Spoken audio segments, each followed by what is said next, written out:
Una carretera iluminada por la luna.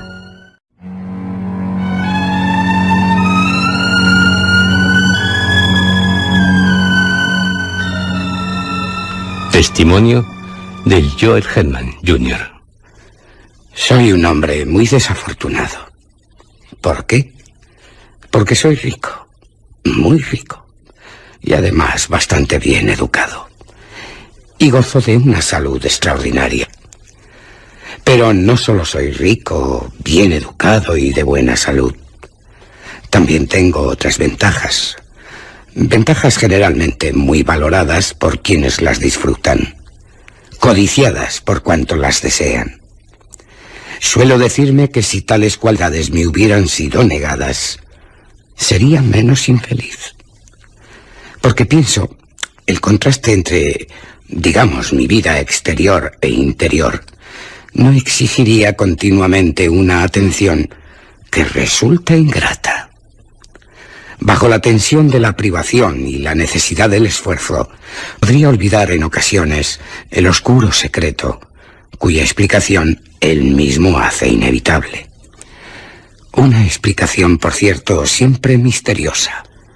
¿Quién soy? Soy el hijo único de Joel y Julia Hedman. Joel, mi padre, fue un rico hacendado, y Julia, mi madre, una mujer muy hermosa, bien dotada, a la que estuve muy ligado, apasionadamente ligado, por lo que ahora sé que fue una devoción celosa y exigente. El hogar familiar se encontraba a unas cuantas millas de Nashville, en Tennessee.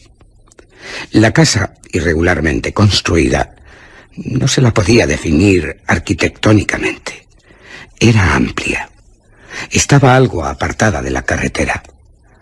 La engalanaba un parque de grandes árboles. En la época a la que me refiero tenía 19 años y me encontraba en New Haven, Connecticut, estudiando en la Universidad de Yale, que cuenta con una gran biblioteca con millones de volúmenes.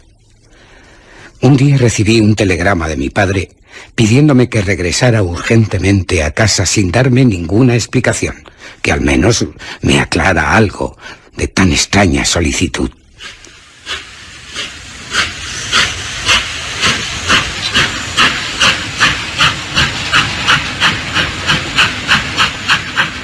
Partí inmediatamente con dirección a casa en el primer tren que pasaba por Nashville. No dejaba de preguntarme qué habría ocurrido, porque tenía que haber ocurrido algo muy grave para que mi padre me pidiese que volviera a casa. Pero, ¿qué?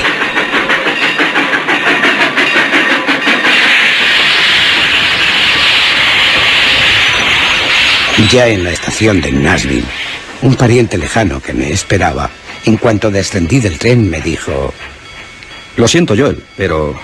¿Qué ha pasado? Tu madre... Mi madre. Tu madre ha sido asesinada. ¿Asesinada, dices? ¿Pero quién? No sabemos quién cometió tan horrible crimen. La asesinó cruel, bárbaramente. ¿Por qué? ¿Por qué? Tampoco se conoce el móvil, Joel. Lo siento, sí, lo siento mucho.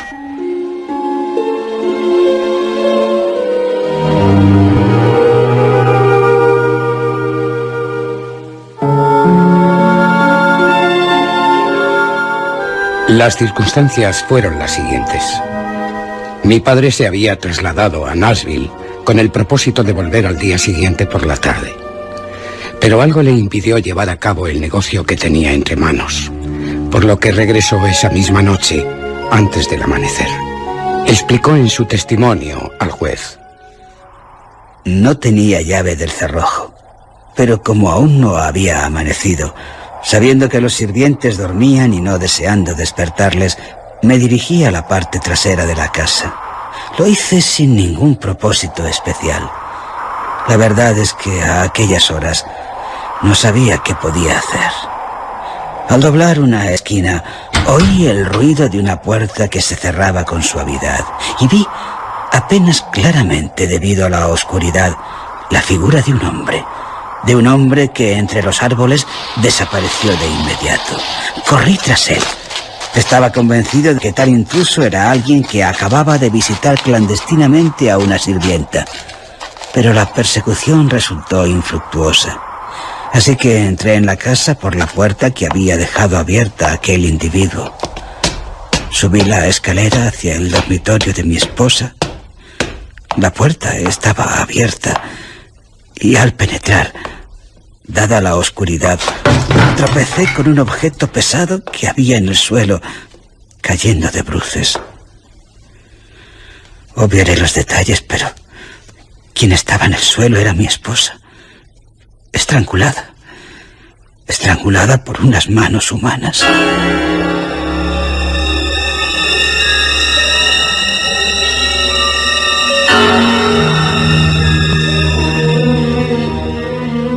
El móvil no había sido el robo, porque no faltaba nada en casa.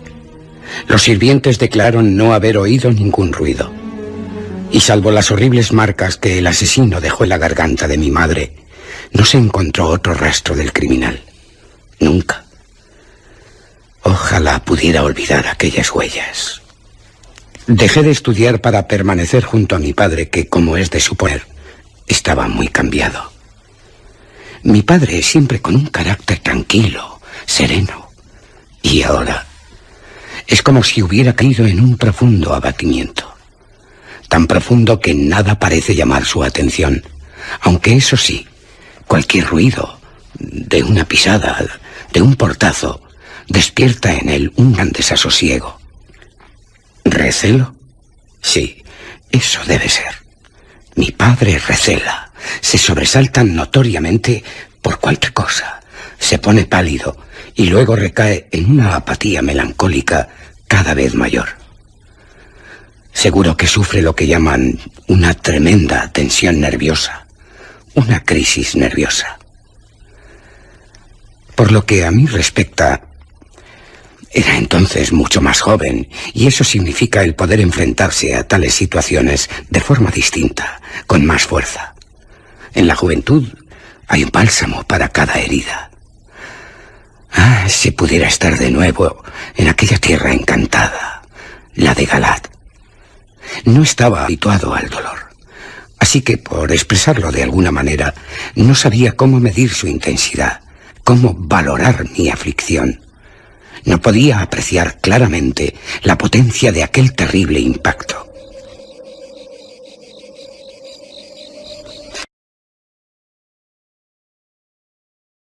Después del trágico suceso, mi padre y yo volvíamos andando de la ciudad.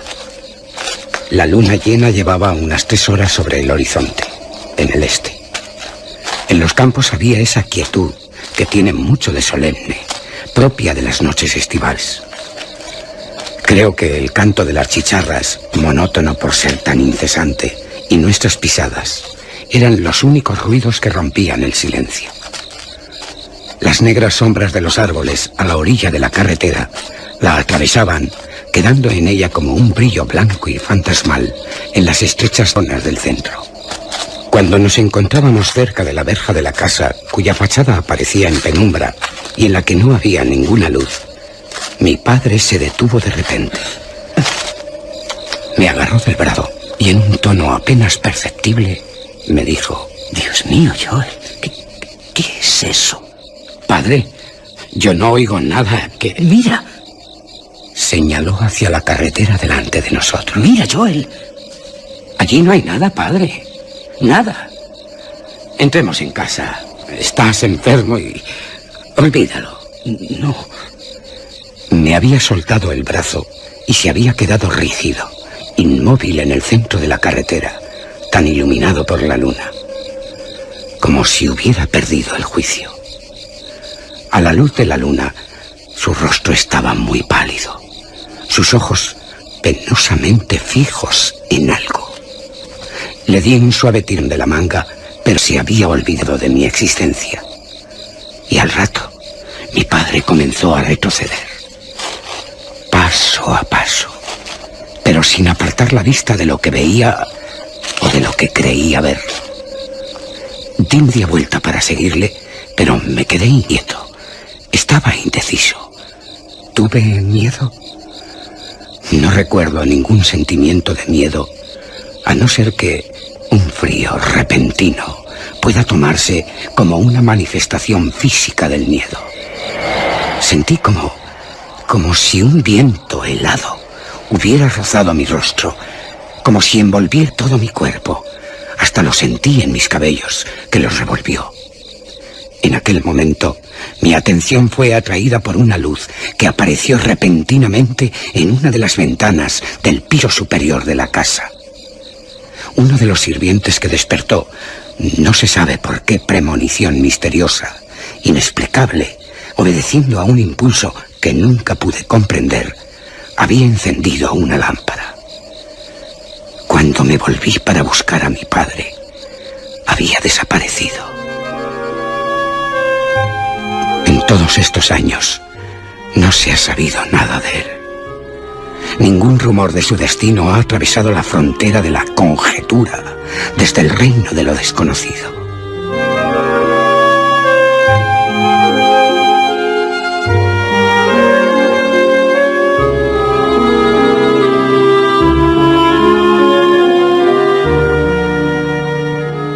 Testimonio de Caspar Grattan. Hoy estoy vivo. Mañana en esta habitación habrá algo. Una forma fría de arcilla que mostrará lo que he sido durante mucho tiempo. Si alguien levanta el paño que cubrirá el rostro de una cosa desagradable, únicamente será para dar satisfacción a su malsana curiosidad. Otros, no me cabe duda, aún irán más lejos, acabando por preguntar ¿quién era ese? En estas notas ofrezco la única respuesta que soy capaz de dar. Caspar Grattan. Soy Caspar Grattan. Eso, pienso, debería ser suficiente. Tal nombre ha cubierto mis pequeñas necesidades durante más de 20 años. 20 años de una vida de duración desconocida. ¿Algo paradójico? No, no lo es. Es cierto que yo mismo me puse tal nombre, Caspar Grattan, pero a falta de otro, creo que tenía derecho a ello. En este mundo hay que tener un nombre. Evita la confusión, aunque no aporte una identidad. A algunos, en cambio, se les conoce por números. Y los números son igualmente formas de distinción poco adecuadas. Un día, y es solo un ejemplo, paseaba por la calle de una ciudad, lejos de donde ahora me encuentro, cuando me hallé a dos individuos vestidos de uniforme. Uno de ellos, casi deteniéndose al pasar a mi lado, mirándome a la cara con notoria curiosidad, le dijo a su compañero: «Ese hombre parece el 767». El 767. En tal número me pareció descubrir algo familiar y horrible, algo espantoso. Llevado por un impulso incontrolable, tomé una bocacalle y no paré de correr hasta caer agotado en un camino a las afueras de la ciudad. Nunca he olvidado aquel número. 767. Siempre me viene a la memoria acompañado por maldiciones, carcajadas, tristes carcajadas y golpes violentos de puertas de hierro. Por eso creo que un nombre, aunque sea uno mismo quien se lo ponga, es mejor que un número. En el registro del campo del alfarero con mayúscula, ya me entienden, pronto tendré los dos, Caspar Grattan y el 767, toda una gran riqueza. A quien encuentre estas notas, le ruego que tenga cierta consideración. No es la historia de mi vida. No tengo capacidad, porque me está negada, para dejar una historia acerca de mi existencia. Esto no es más que una relación de recuerdos rotos y aparentemente, solo aparentemente, inconexos. Algunos de ellos tan claros y tan ordenados como los brillantes de un collar, pero otros, remotos, confusos y extraños, presentan todas las características de los sueños carmesí con espacios en blanco y en negro, y también con el fulgor, con el resplandor de aquellarres candentes en medio de una gran desolación. Situado en los límites de la eternidad, me doy la vuelta para echar un último vistazo a la tierra y a mi pasado, a lo que fui, a lo que hice hasta llegar aquí. Hay tras de mí 20 años de huellas claras, inconfundibles, impresiones de pies sangrantes, y el trazado continúa por caminos de pobreza y dolor, tortuosos y poco seguros, como los de alguien que se tambalea portando una gran carga. Ah, la profecía que el poeta hizo sobre mí. Remoto, sin amigos, melancólico, lento. ¡Qué profecía más admirable! Espantosamente admirable. Retrocediendo más allá del principio de tal discurrir doloroso, esta epopeya de sufrimiento con episodios de pecado, apenas puedo ver algo con claridad. Todo sale de una nube. Cubre 20 años, solo cubre 20 años mi trazado existencial, pero sin embargo soy un anciano. Nadie recuerda su nacimiento. Si no se lo cuentan, nada puede saber sobre él. Pero mi caso es diferente. ¿Por qué? Porque la vida llegó a mí con las manos llenas y me otorgó todas mis facultades y poderes. De mi existencia previa no sé más que otros, porque todos balbucean insinuaciones que pueden ser recuerdos o sueños. Solamente sé que mi primera sensación de conciencia lo fue de madurez y en cuerpo y alma, una sensación aceptada sin sorpresa o aprensión. Me encontré caminando por un bosque, casi desnudo, doliéndome terriblemente los pies, muy fatigado y con mucha hambre. En una granja a la que me acerqué, pedí comida que me fue dada tras preguntárseme mi nombre. ¿Mi nombre? No lo sabía, aunque sí que todos tienen un nombre. Me retiré azorado, y al llegar la noche busqué un refugio en el bosque en el que me dormí. Al día siguiente alcancé una gran ciudad cuyo nombre no diré, como tampoco citaré otros incidentes de la vida que ahora está a punto de concluir, una vida de peregrinaje continuo, siempre rondada por una imperante sensación de delito en el castigo del mal y de terror en el castigo del delito. No sé si podré dejarlo manifestado en estas notas. ¿Dónde viví? Parece que viví cerca de una gran ciudad, siendo un colono próspero, casado con una mujer a la que amaba apasionadamente, aunque desconfiaba de ella. Tuvimos, creo, un hijo de notable talento, un hijo brillante, emprendedor. Para mí, ciertamente, se trataba de una figura vaga, nunca bien definida y frecuentemente fuera de escena. ¿Qué ocurrió? En una noche trágica, desafortunada, se me ocurrió poner a prueba la fidelidad de mi mujer. Lo hice de una forma vulgar, harto conocida por cuantos leen literatura histórica de ficción. ¿Qué hice? Fui a la ciudad después de decirle a mi esposa que no regresaría hasta el día siguiente por la tarde. Pero lo que hice fue regresar antes del amanecer, dirigiéndome a la parte trasera de la casa, con la intención de entrar por una puerta a la que había dejado rota su cerradura y con el deseo de que nadie me viera. La puerta la había dejado encajada, en realidad no cerraba, pero al acercarme oí otra puerta que se abría y se cerraba con suavidad y vi a un hombre que salía sigilosamente de la casa. Salté sobre él con el propósito de asesinarlo, pero desapareció. Desapareció sin que tuviera ni la oportunidad de identificarle. No sé, ni aún ahora consigo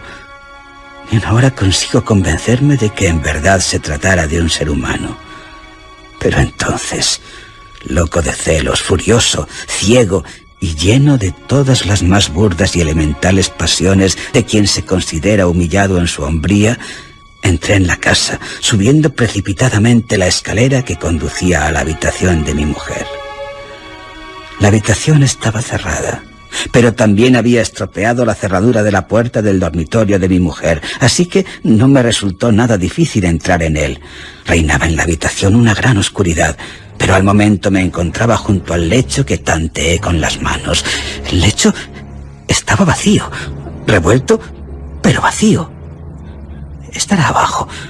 Sí, eso es. Mi esposa estará abajo, aterrada. Ha descubierto mi presencia y se oculta. Con el propósito de buscarla, me di la vuelta para salir de la habitación.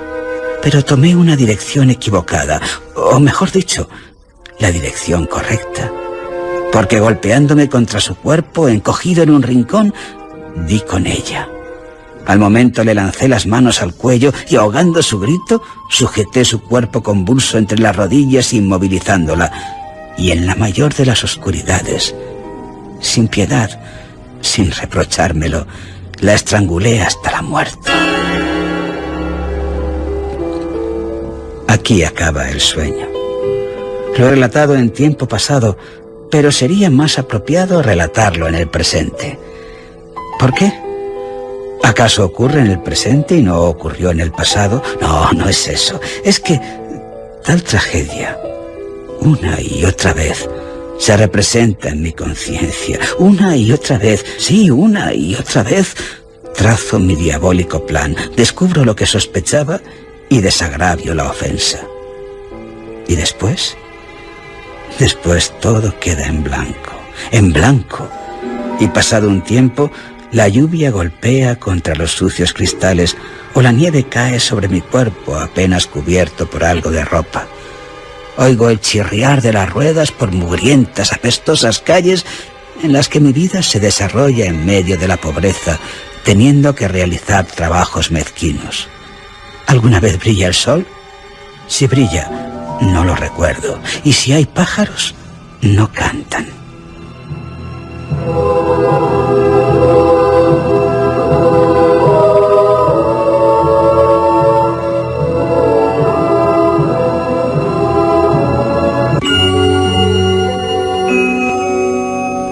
Hay otro sueño, otra visión de la noche. Estoy de pie, entre sombras, en una carretera iluminada por la luna llena. Sé que hay alguien más presente en el lugar, pero no sé quién. Entre la penumbra de una gran mansión, percibo el brillo de ropas blancas. Es cuando la figura de una mujer aparece frente a mí en la carretera. Mi esposa. Mi asesinada esposa.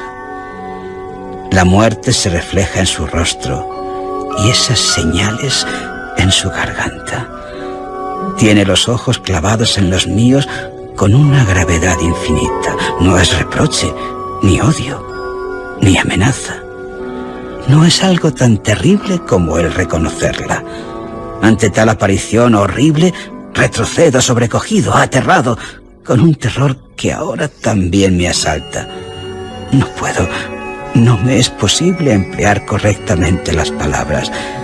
Estas no expresan lo que quiero expresar. Pero ahora ya estoy tranquilo y no hay más que contar. El incidente acaba donde empezó, en la oscuridad, en la duda. Sí, de nuevo logro dominarme, ser dueño de mi alma. Pero no se trata de un respiro, sino de otra fase de la expiación. Mi penitencia constante solo es mutable en su aspecto, y una de sus variantes es la tranquilidad.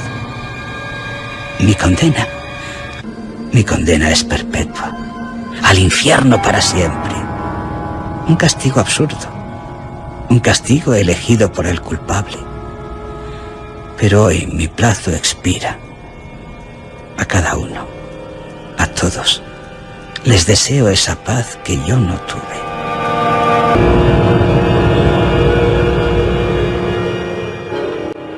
Testimonio de la difunta Julia Hetman.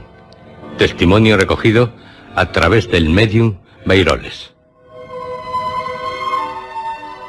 Me había retirado temprano. Casi al momento de acostarme, caí en un sueño apacible, pero del que acabé despertando con una gran sensación de peligro. Algo que, según creo, es una experiencia común de otra vida anterior. Pese a estar convencida de que tal sensación no tenía ningún sentido, no lograba liberarme de ella.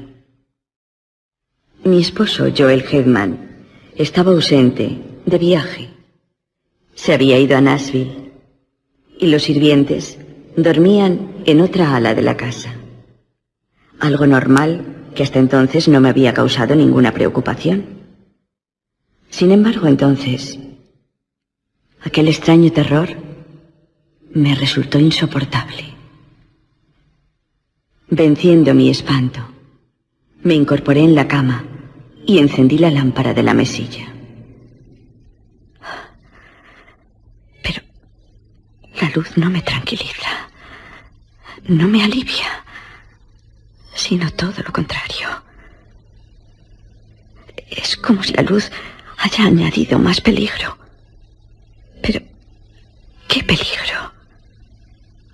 Tal vez su resplandor se vea por debajo de la puerta, revelando mi presencia en la habitación, revelándole a cualquier cosa maligna que esté acechando fuera del dormitorio. Los que estáis vivos, sujetos a los horrores de la imaginación, os daréis cuenta de qué monstruoso miedo debe de ser ese que en la oscuridad busca seguridad contra las existencias malévolas de la noche. Es como batirse cuerpo a cuerpo con un enemigo invisible. Es la estrategia de la desesperación. Sí, eso es lo que es. Y solo eso, la estrategia de la desesperación. Después de apagar la luz, me refugié en las sábanas, tapándome con ellas hasta la cabeza. Temblé en silencio, no podía gritar, ni rezar. Puede que en tal estado permaneciese durante horas, o al menos así decís los vivos, porque entre nosotros no hay segundos, ni minutos, ni horas. El tiempo no existe. Después,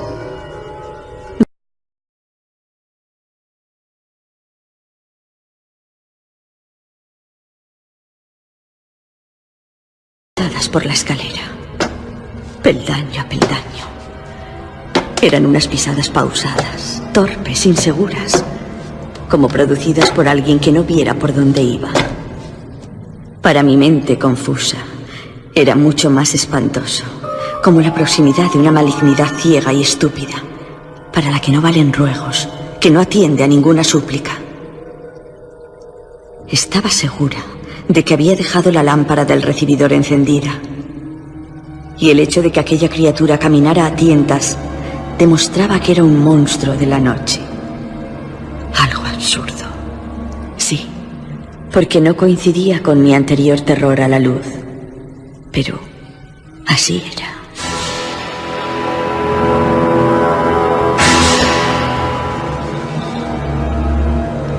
El miedo no tiene cerebro. El miedo es estúpido, cretino, idiota. El observador sombrío que contiene y el cobarde consejo que susurra no guardan relación.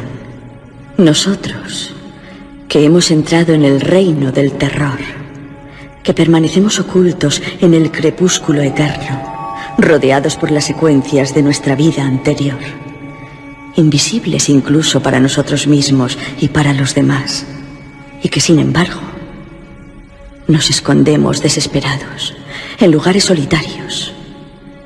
Lo sabemos muy bien. Anhelamos hablar con nuestros seres queridos y sin embargo estamos mudos y tan temerosos como ellos de nosotros.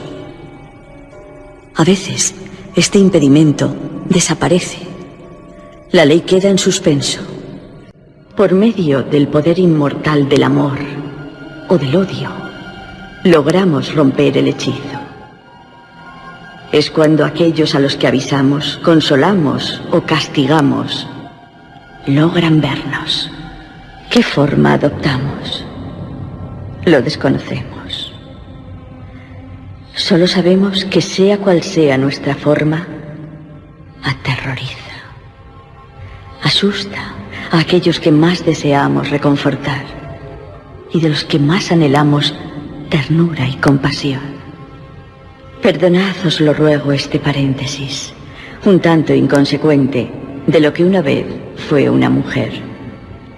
Vosotros que nos consultáis de este modo imperfecto, no comprendéis. ¿Por qué? Porque hacéis preguntas absurdas, sí, absurdas, sobre cosas desconocidas o sobre cosas prohibidas. La mayor parte de lo que sabemos y podríamos deciros no tiene ningún sentido para vosotros. Debemos comunicarnos con vosotros por medio de una inteligencia balbuciente en aquella pequeña zona de nuestro lenguaje que vosotros sabéis hablar. ¿Qué es lo que creéis? ¿Que somos de otro mundo? ¿De otro mundo? No, no lo somos.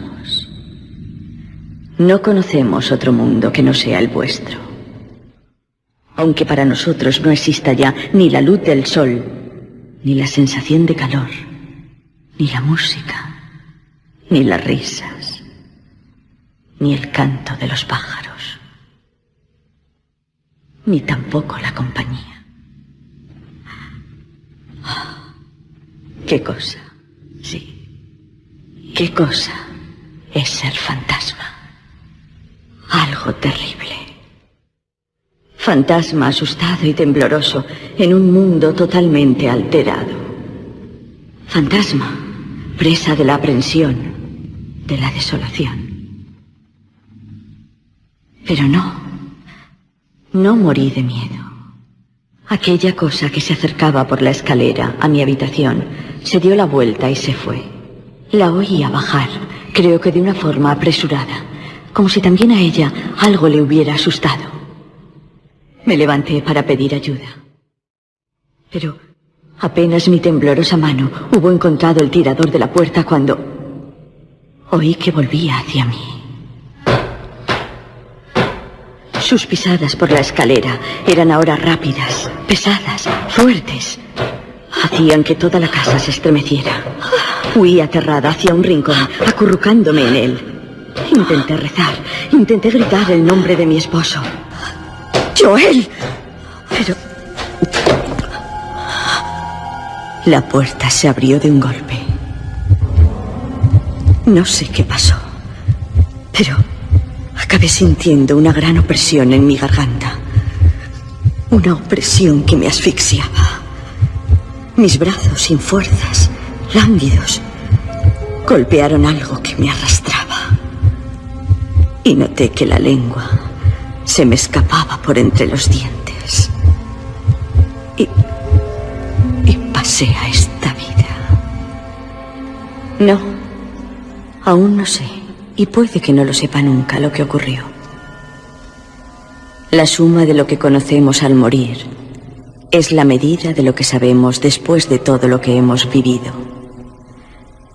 De esta existencia sabemos muchas cosas, pero nunca hay nueva luz sobre ninguna de esas páginas. Todo lo que podemos leer está escrito en el recuerdo. Aquí no hay cimas de verdad que dominen el confuso paisaje de aquel reino dudoso. Todavía vivimos en el Valle de la Sombra, ocultos en sus espacios desolados, observando desde detrás de los arbustos y matorrales a sus habitantes perversos, malvados, locos. ¿Cómo tener conocimiento del desvanecido pasado? Lo que ahora contaré ocurrió en una noche. ¿Cómo sabemos cuándo es de noche? Porque cuando es de noche, os marcháis a casa.